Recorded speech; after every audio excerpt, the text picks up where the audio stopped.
Walang tiwala kay Vladimir Putin. Iyan ang mensaheng ibinigay ni Pangulong Zelensky ng Ukraine kay Pangulong Trump ng Estados Unidos bago ang pagpupulong nila ni Trump at Putin. Naniniwala si Trump na maaaring maging mahalagang unang hakbang ang pagpupulong para makamit ang kapayapaan sa Ukraine. Pero dati na rin ginawa ang ganitong mga hakbang. Di magpapaloko ang Ukraine. Ang usapang pangkapayapaan ay ang pinakabagong Trojan horse ng Russia. At alam ng Ukraine na tanging tagumpay lang ang magwawakas sa pananakop na hindi naman balak tigilan ng Russia. Sa Agosto 15, sasalubungin ni Trump si Putin sa Joint Base Elmendorf-Richardson, Alaska. Ang usapang pangkapayapaan na ito ay kakaiba sa lahat ng nakita natin sa digmaan sa Ukraine. Hindi ito simpleng pag-uusap sa telepono. Hindi Estados Unidos at Russia ang nagpadala ng delegado sa Saudi Arabia. Ito ay sina Trump at Putin na nagkikita ng harapan sa lupa ng Estados Unidos upang tingnan kung maaari nilang pag-usapan ang mga paunang termino para wakasan ang digmaan sa Ukraine. Yan ang inaasahan ni Trump. Mukhang nag-iingat si Trump sa pagpili niya ng lokasyon. Tulad ng itinuro ng Associated Press News, ang joint base na Elmendorf-Richardson ay minsang nagsilbing isa sa mga pangunahing base ng Estados Unidos noong panahon ng Cold War. Mas tahimik na ito ngayon. Gayunpaman, dito pa rin nakabase ang mga F-22 Raptor stealth fighter jets na ginagamit pa rin ng Estados Unidos hanggang ngayon upang salubungin ang mga eroplanong Ruso na pumapasok sa himpapawid ng Estados Unidos. Sabi ni Benjamin Jensen mula sa Center for Strategic and International Studies, ang pagpili ng lokasyon ay mas may kinalaman sa pagpapakita ng lakas kaysa sa pagpili ng maginhawang lugar. Para kay Pangulong Trump, maganda itong paraan para ipakita ang lakas militar ng Amerika habang nililimitahan din ang kakayahan ng publiko o iba pa na makialam sa inaasahan niyang magiging produktibong pag-uusap. Sa madaling salita, tama lang na mag-ingat si Trump. Alam niya na ginagamit ng leader ng Rusya ang manipulasyon at pananakot para makuha ang gusto niya. Plano ni Trump na iparanas sa kanya ang sarili niyang gamot sa Agosto 15. Ganito ang nais ipakita ni Trump para sa marami sa Ukraine, lalo na ang kanilang presidente. Ang peace talks ng Rusya ay parang lobo sa balat ng tupa. Isang panlilin lang, isang pakana. Isang pagtatangka ni Putin na makuha ang pabor ni Trump para makuha niya ang matagal na niyang gusto. Ang ganap na pagpapasuko ng Ukraine. At hindi nahihiya si Zelensky na ipaalam kay Trump na hindi sapat ang pagiging maingat lang. Noong Agosto 13, iniulat ng The Hill na sina Zelensky, German Chancellor Friedrich Merz at ibang leader ng Europa ay nag-video conference kay Trump para sa paparating na pagpupulong. Wala sa mga leader na iyon, pati na rin si Zelensky ang dadalo. Kaya ang tawag ay nagbigay sa kanila ng pagkakataon na maimpluwensyahan ang takbo ng nalalapit na pagpupulong upang matiyak na ang Estados Unidos-Ukraine at ang mga kaalyado nito ay magkakapareho ng pananaw. Umalis si Zelensky na may maingat na pag-asa. Gayunpaman, nagbigay siya ng mensahe kay Trump pagkatapos ng video conference. Sinabi niya sa leader ng Estados Unidos na nagbabluff lang si Putin kung sinasabi nitong gusto niya ng anumang uri ng tunay na kapayapaan. Sinabi rin ng presidente ng Ukraine na sinabi niya kay Trump na bigyang pansin ang anumang pagtatangka niyang maliitin ang epekto ng mga parusang ipinataw ng kanluran sa Russia. Epektibo ang parusa at pinapahirapan ang ekonomiya ng militar ng Russia ayon sa The Hill. Sinasabi ni Zelensky kay Trump. Dagdag pa rito, sinabi ni Zelensky kay Trump na ang isang ideya ay hindi kailanman pag-uusapan. Ang pagbibigay o pagpapalit ng lupa. Binibigyang diin ko na anumang mga tanong tungkol sa integridad ng teritoryo ng ating bansa ay hindi maaaring pag-usapan nang hindi isinasaalang-alang ang ating mga tao, ang kagustuhan ng ating mga tao at ang konstitusyon ng Ukraine. Sabi ni Zelensky habang nagsasalita kasama si Merz. Pag-uusapan pa natin ang pagpapalitan ng lupa mamaya sa video. Pero sa ngayon, malinaw ang mensahe ni Zelensky. Hindi dapat pagkatiwalaan ni Trump ang anumang salitang lumalabas sa bibig ni Putin. Hindi lang si Pangulong Zelensky ng Ukraine ang nagsasabi nito. Sabi ni Rafael Beyer sa The Guardian, noong Agosto 13, mas malaki ang banta sa Ukraine ng pagpili ni Trump na paniwalaan ang kasinungalingan ni Putin kaysa sa mga bomba at drone ng Russia. Malaking pahayag lalo na matapos magpakawala ng Russia ng 6,277 drone sa Ukraine noong Hulyo. Bagong record ito. Ayon kay Beyer, dapat isipin ni Putin na tiyak ang pagkatalo ng Ukraine. Dahil kahit anong ibang senaryo pa ang isaalang-alang, kahit tigil putukan na magpapahintulot sa Russia na manatili ang kontrol sa mga 20% ng Ukraine na nasakop nila mula Pebrero 2022 ay ituturing pa ring kabiguan sa paningin ni Putin. Ang leader ng Russia ay may misyon na pinalalakas ng kasaysayan ng mga kaaway at ng makasariling hangaring mailagay ang sarili bilang isa sa mga pinakadakilang leader sa kasaysayan ng Russia. At sasabihin ni Putin ang kahit anong sa tingin niya ay kailangan niyang sabihin para hindi siya gambalain ni Trump at maipagpatuloy niya ang kanyang malupit na pananakop. Ayon kay Bayer, ang pagpupulong sa Alaska ay nangyayari lamang dahil nagsimulang magtakda ng mga deadline si Trump para sa tigil putukan sa digmaan sa Ukraine. Ito ay pagpapalubag loob, hindi potensyal na kapayapaan.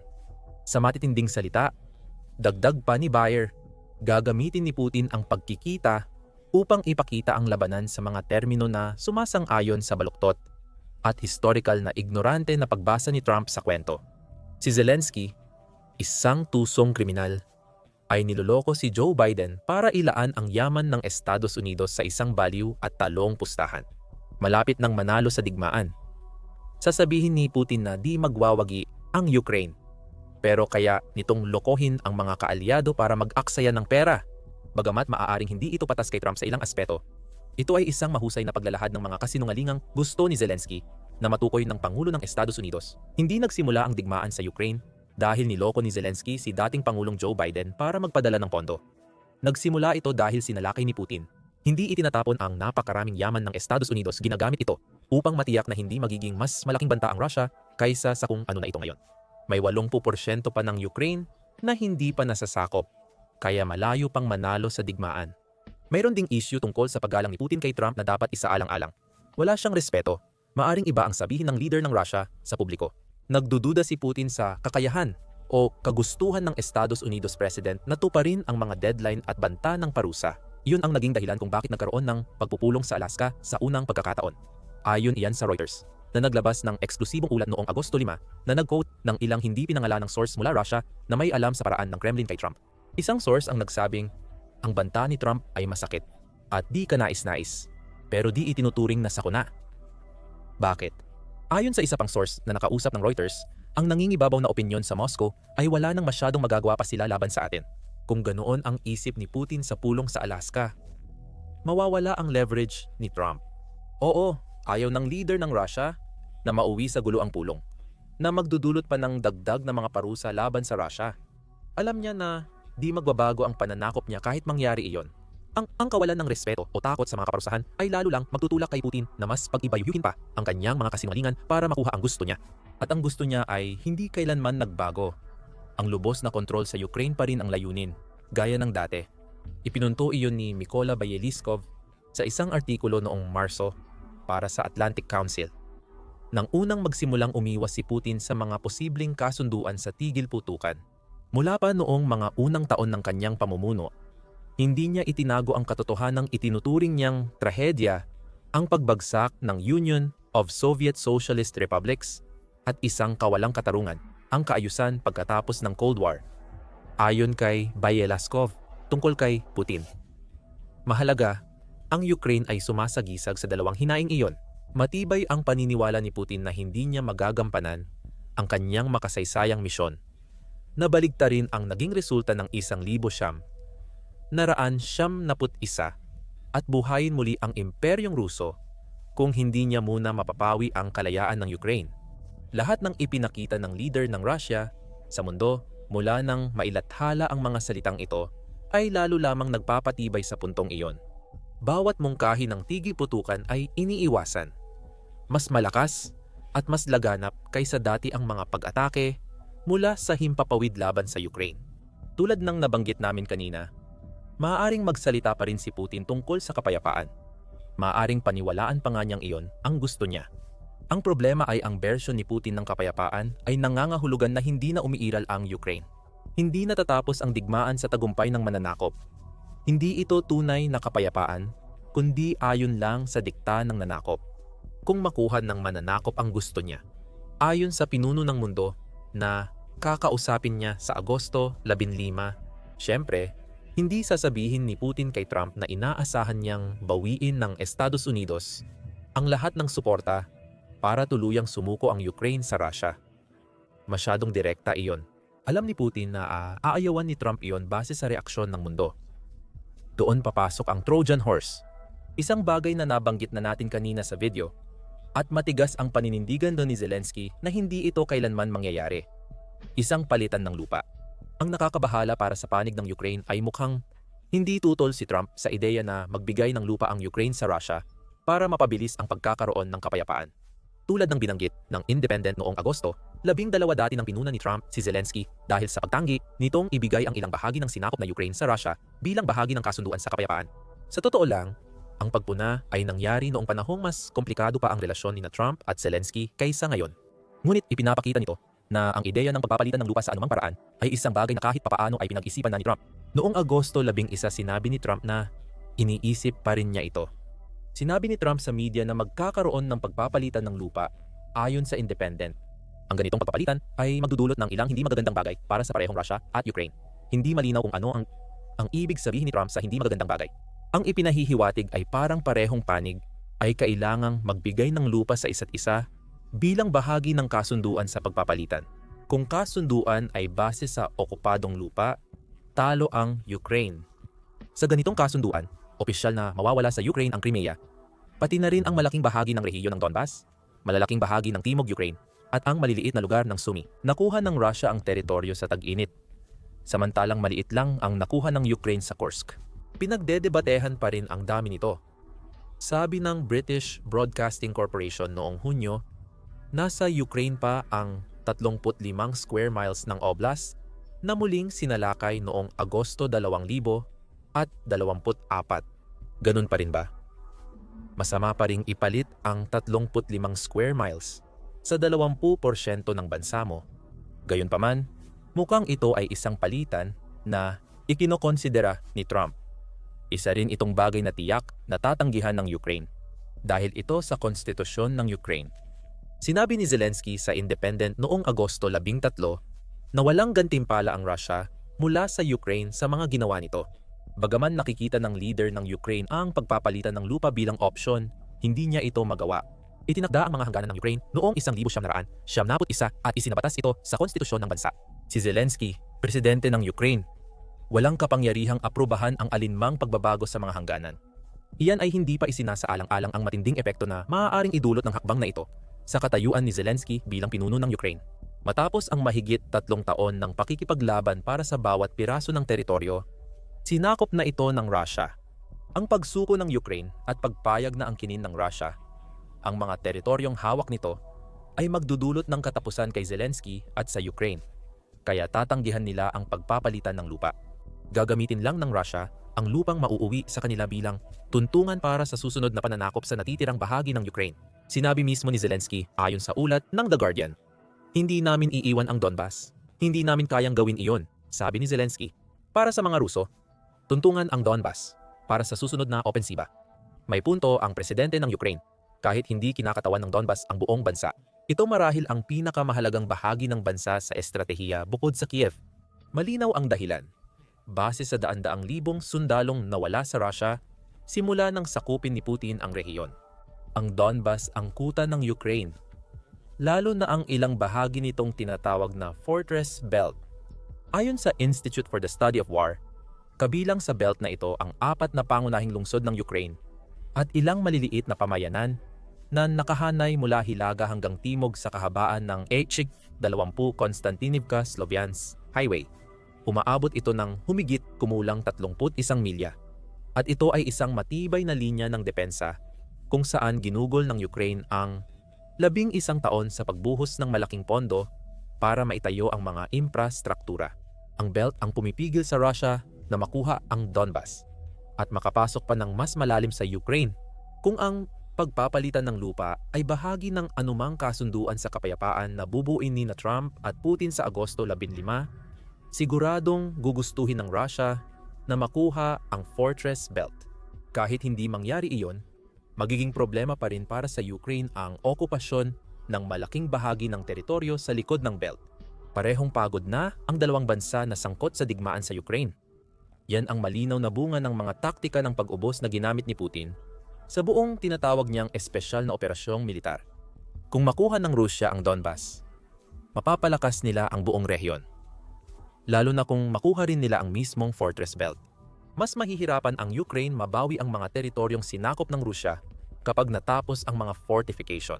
Oras at pera ang ibubuhos sa militar ng Rusya habang itinatayo ang mga fortification na iyon at sa huli, muling sasakupin ni Putin. Mula ngayon, manggagaling siya sa loob. Ano ang mangyayari sa Ukraine? Iyan ang Trojan horse na kinababahala nila. Kung makakakuha ang Rusya ng Donbas bilang bahagi ng isang kasunduang pangkapayapaan, para na rin itong pinayagan ang bansa na magdala ng mas maraming tropa kaysa sa mayroon na sila sa rehiyon. Kung walang tutol mula sa puwersa ng Ukraine, maaaring magmula mismo sa loob ng Ukraine ang susunod na pananakop. Malamang na suportado ng Belarus at ng Crimea na kontrolado rin ng Rusya. Maaaring mapalibutan ang natitirang puwersa ng Ukraine, pati na ang Russian exclave na Kaliningrad. Kahit na may oras silang magpatibay muli ng depensa, magsisimula pa rin sila sa ikalawang yugto na dehado. Malinaw kung ano ang ayaw ng Ukraine mangyari sa Agosto 15. Ayaw nitong isuko ang lupa sa Russia kapalit ng kapayapaan.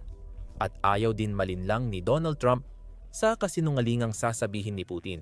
Nasa laro ang Trump factor. At walang makakahula kung ano ang gagawin o sasabihin ng presidente ng Estados Unidos kapag magkasama na sila ni Putin sa isang silid. Naniniwala ang ilan na ang pakikipag-usap ni Trump ng harapan sa leader ng Russia ay resipe para sa kapahamakan. Iyan mismo ang mga salitang ginamit ng reporter ng The Guardian na si Andrew Roth. Itinuro niya ang panahon noong nagkita ang dalawang leader ng mundo noong 2018 para talakayin ang mga issue sa relasyon ng Estados Unidos at Russia sa neutral na lugar sa Helsinki. Halimbawa, tinalakay sa usapan ang agresyon ng Russia sa Ukraine bago ang ganap na pananakop. Paglabas ng silid, namangha si Trump kay Kremlin leader.